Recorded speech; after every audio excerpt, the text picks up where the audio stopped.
Gawa naman tayo ngayon ng Spanish sardines.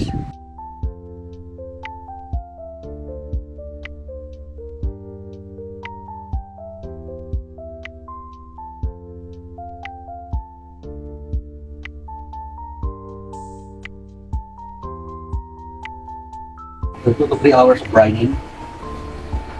Tatapon na natin to and then i-wash natin sa cold water.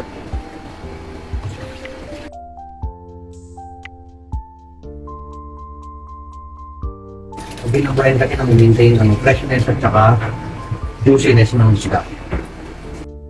Tapos mo brine yung fish, ito na. I-arrange natin sa pressure cooker. Ito na laurel. Latag laurel. Carrots. Yan ang mga pang-beddings natin. Saka garlic. Olives. Saka pickles. Then i-arrange na natin yung bangus.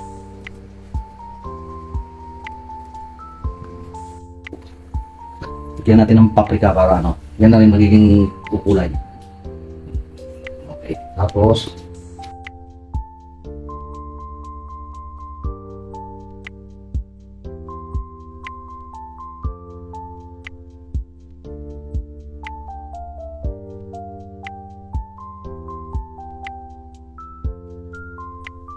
paano natin, tapos tunog ng bulb, 1 hour and 10 minutes. Kumukulo. Timer starts now. After 1 hour and 10 minutes, ito ang ating Spanish sardines.